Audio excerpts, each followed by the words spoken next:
আসসালামু আলাইকুম। আমি চাইনা আক্তার, সহকারী শিক্ষক, কুতুবপুর রওশন উচ্চ বিদ্যালয়।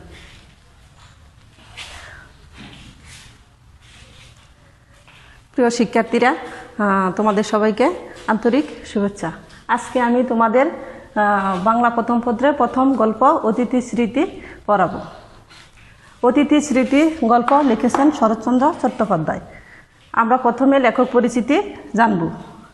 শরৎচন্দ্র চট্টোপাধ্যায় 1876 সালে পশ্চিমবঙ্গের হুগলি জেলায় দেবনানন্দপুর গ্রামে জন্মগ্রহণ করেন।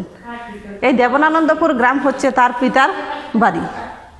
পিতার বাড়িতে জন্মগ্রহণ করলেও তার যৌবন এবং কৈশোর অধিকাংশ সময় অতিবাহিত হয় ভাগলপুরের মাতুলালয়ে। মাতুলালয় হচ্ছে মামার বাড়ি। লেখকের দারিদ্র ছিল নিত্যসঙ্গী, সেই কারণে কলেজ পড়া অসমাপ্ত থাকে।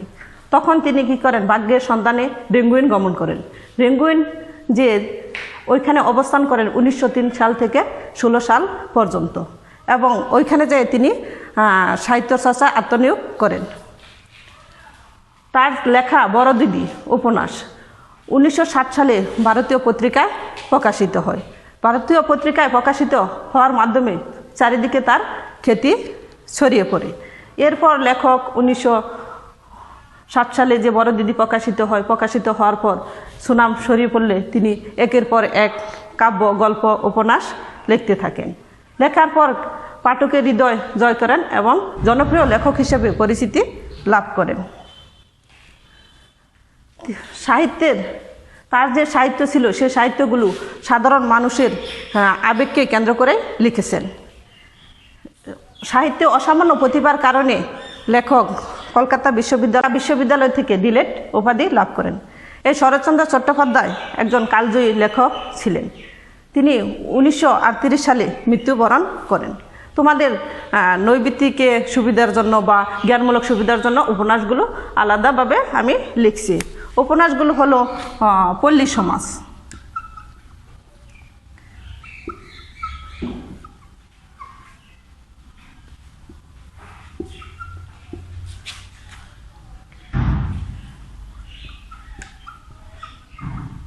দেবদাস,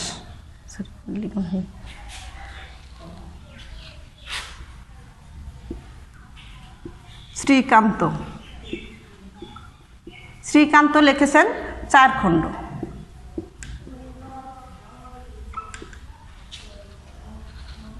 দেনা পাওনা,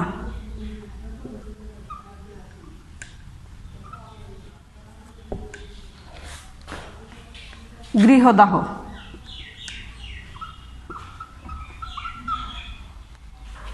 এগুলো হচ্ছে তার লেখা উপন্যাস। এখন আমরা পাঠ পরিচিতি জানব। পাঠ পরিচিতি হচ্ছে অতিথি স্মৃতি গল্পটি লেখকের যে পূর্বের নাম ছিল সেটা হচ্ছে দেওঘরের স্মৃতি। এই দেওঘরের স্মৃতি কিছুটা পরিবর্তন করে লেখক দিয়েছেন কি অতিথির স্মৃতি। কারণ লেখক এক সময় অসুস্থ হয়ে পড়েন। অসুস্থ হওয়ার পর তিনি তার যে দেওঘরে বাড়ি ছিল সেই বাড়িতে বেড়াতে যান। সেখানে গিয়ে একটা প্রাণীর সাথে তার সম্পর্ক গড়ে ওঠে। সম্পর্ক গড়ে ওঠার পর ওই প্রাণীটার সাথে তার আত্মীয়তার সম্পর্ক হয়। যেরকম একজন মানুষের সাথে আরেকজন মানুষের আত্মীয়তার সম্পর্ক গড়ে ওঠে, সেরকম কি লেখকের সাথে একটা প্রাণীরও আত্মীয়তার সম্পর্ক গড়ে উঠছে। যেরকম মানুষকে ভালোবাসে, সেরকম যদি একজন মানুষ প্রাণীকে ভালোবাসে, ওই প্রাণীটাও মানুষের প্রতি কি ভালোবাসা প্রদর্শন করে। কিন্তু কোনো ক্ষেত্রে কেউ আবার কি ওইখানে বাধার সৃষ্টি করে, যে তাদের প্রতি নির্মম নিষ্ঠুর ব্যবহার করে, তাদের প্রতি নির্দয় ব্যবহার করে। এই গল্পটি সেরকম একটা কাহিনী। তাহলে আমরা পাঠ পরিচিতি জানলাম। এখানে যে পাঠের এই গল্পটিতে যে কঠিন কঠিন শব্দগুলো আছে সেগুলো আমরা জেনে নিই এখন।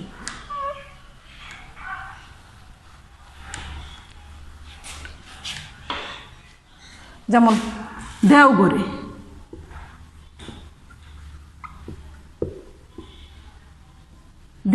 দেওঘরে মানে হচ্ছে প্রাচীরে ঘেরা বাগানের মধ্যে একটা বাড়ি।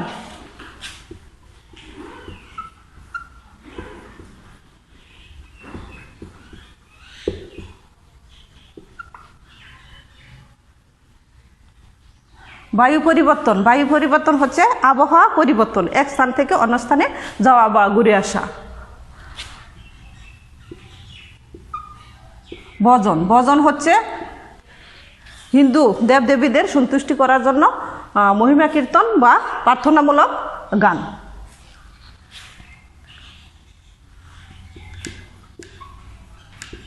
পাণ্ডুর, পাণ্ডুর মানে হচ্ছে ফ্যাকাশে, যাকে দেখলে মনে হয় গায়ে এক ফোঁটা রক্ত নেই।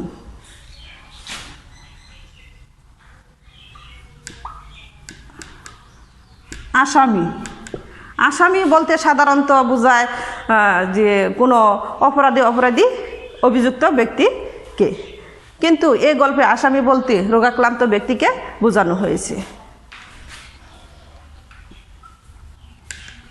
মালি, মালি হচ্ছে মালা রচনাকারী, মালাকর বা যাকে বলা হয় বেতনের বিনিময়ে বাগানে নিযুক্ত ব্যক্তি। মালিনী, মালিনী হচ্ছে মালির বউ বা মালির স্ত্রী।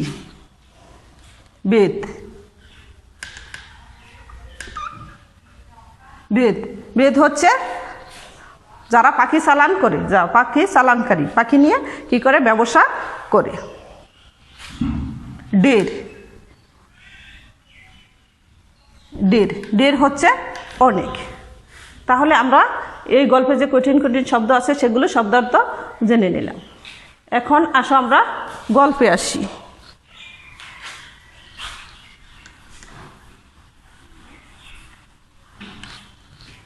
গল্পের নাম হচ্ছে অতিথির স্মৃতি। গল্পটা শুরু হচ্ছে এভাবে যে আমাদের লেখক শরৎচন্দ্র চট্টোপাধ্যায় এক সময় অসুস্থ হয়ে পড়েন। অসুস্থ হওয়ার পর মানুষ সাধারণত কোথায় যায়? ডাক্তারের কাছে যায়। ডাক্তারের কাছে যাওয়ার পর ওই ডাক্তার লেখককে কি নির্দেশ দেন যে আপনাকে কিছুদিনের জন্য বায়ু পরিবর্তন করতে হবে। বায়ু পরিবর্তন মানে আমরা জানি যে বায়ু পরিবর্তন হচ্ছে স্থান পরিবর্তন, এক জায়গা থেকে অন্য জায়গায় যাওয়া। লেখক কী করলেন? বায়ু পরিবর্তনের জন্য তার যে গ্রামের বাড়ি আছে দেওগড়ে, সেখানে গেলেন। সেখানে যাওয়ার পর তিনি ওই রাত্রিবেলা খাওয়া দাওয়ার পর ঘুম আসলেন। ঘুম আসার পর হঠাৎ করে রাত্রি 3টা যখন বাজে তখন কি তিনি শুনতে পান, ঘুম ভেঙে যায়। ঘুম ভেঙে যাওয়ার পর শুনতে পান যে কি কোনো একজন ব্যক্তি গলা ভাঙ্গা সুরে একঘেয়েভাবে কি ভজন গাইছে। ভজন গাওয়ার মাধ্যমে লেখকের কি ঘুম ভেঙে যায়, তখন আর ঘুম আসে না। তখন লেখক কী করেন? বারান্দায় যেয়ে বসেন। বারান্দায় বসতে বসতে পাখিদের আনাগোনা শুরু হয়। পাখিদের আনাগোনা শুনতে শুনতে একসময় কি ভোর হয়ে যায়। ভোর হয়ে গেলে লেখক দেখতে পান যে সবচেয়ে ভোরে যে পাখিটি ওঠে সেটা হচ্ছে দোয়েল। তারপর একের পর এক পাখি আসতে পারে, যেমন শ্যামা, টুনটুনি, বুলবুলি, শালিক। এরা আসে কি করে এক এক গাছে এক একজন বসে। একটু দেরিতে আসে একটি পাখি, সেটা হচ্ছে বেনুবউ। এই বেনুবউ পাখিটা দেখতে হলদে। এভাবে প্রতিদিন লেখক পাখিদের হাজিরা হাঁকে, উপস্থিতি দেখে হাজিরা হাঁকে। লেখক হয়তো কি সবগুলো পাখিকে চেনে না, তারপরও কি তিনি এদের ডাক শুনে প্রত্যেককে তার কাছে চেনা মনে হয়।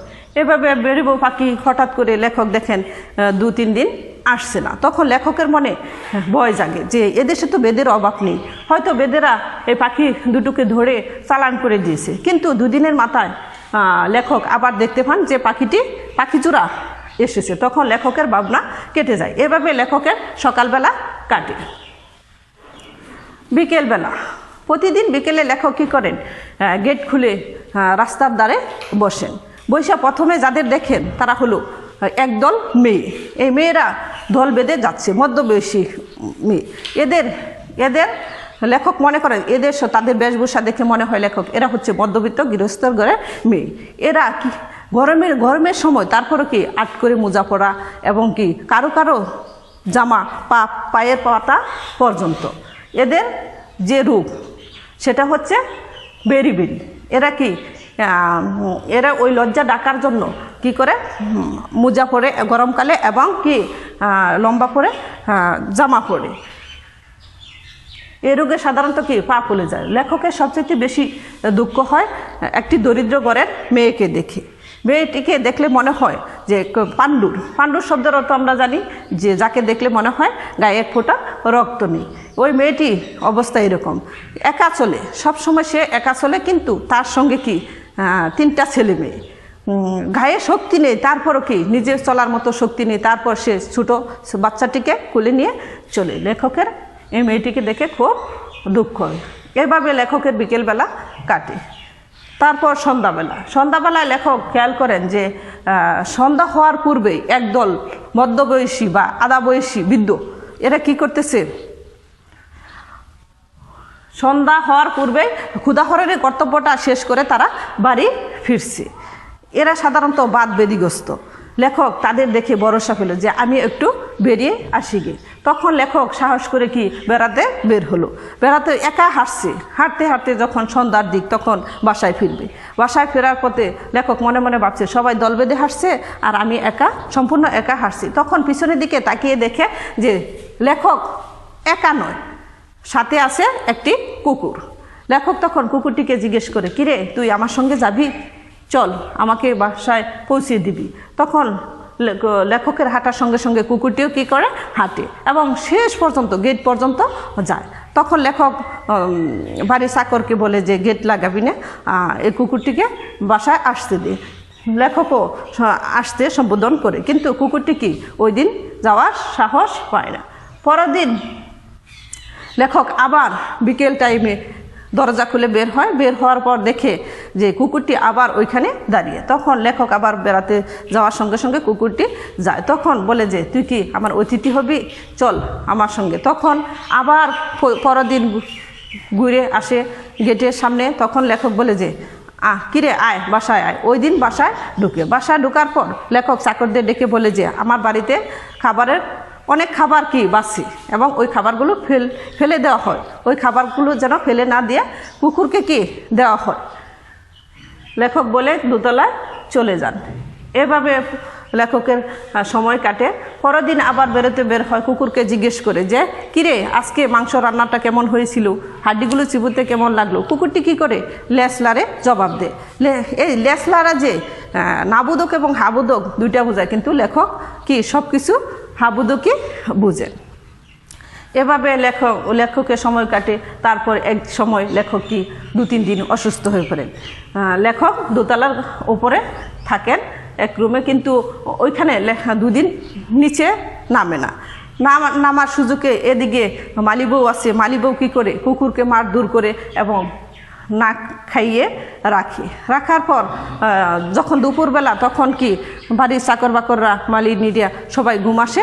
এই সুযোগে কুকুরটি কী করে সিঁড়ি বেয়ে তার লেখকের কাছে চলে যাওয়ার পর কি লেখক পেপার পড়তেছিল, হঠাৎ করে সিঁড়িতে দেখে ছায়া। তখন কুকুরটিকে জিজ্ঞেস করে, কিরে আজকে খাসনি।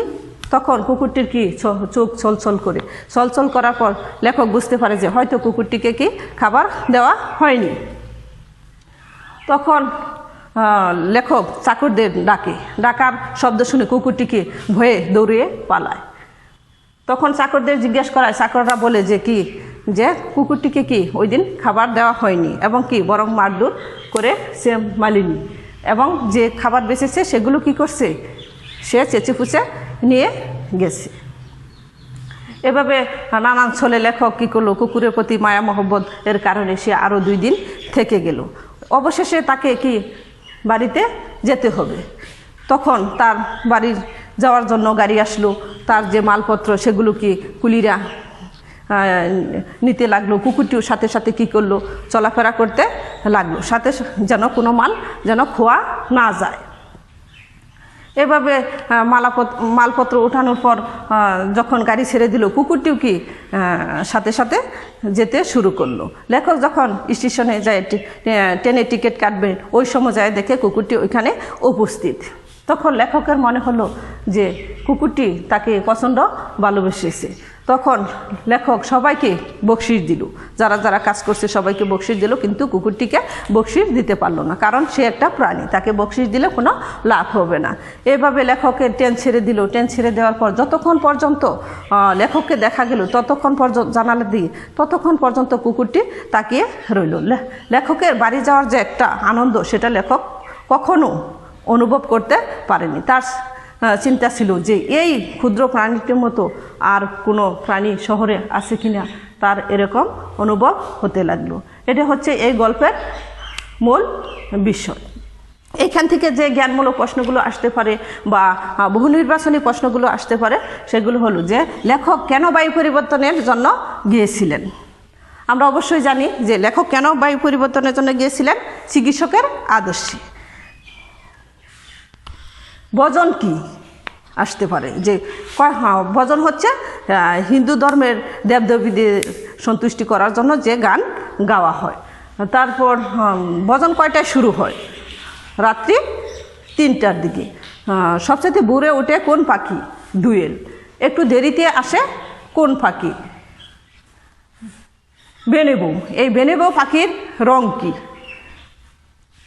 তারপর আসতে পারে যে শরৎচন্দ্রকে কি লেখক হিসেবে পরিচিত।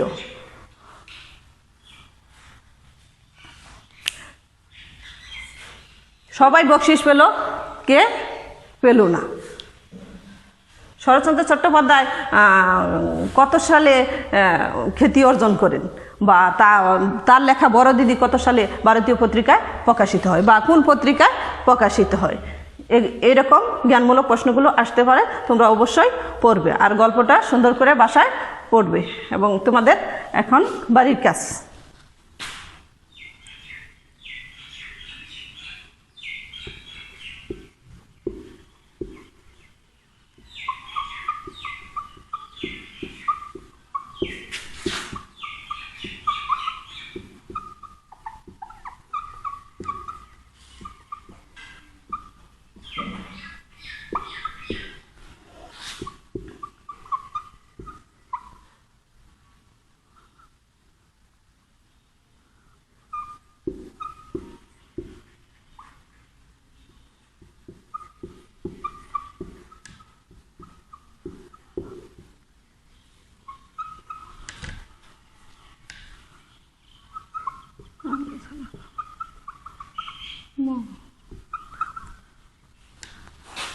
একজন মানুষের সাথে কিভাবে একটি প্রাণীর সম্পর্ক গড়ে উঠতে পারে তা আলোচনা করো। তোমাদের সবাইকে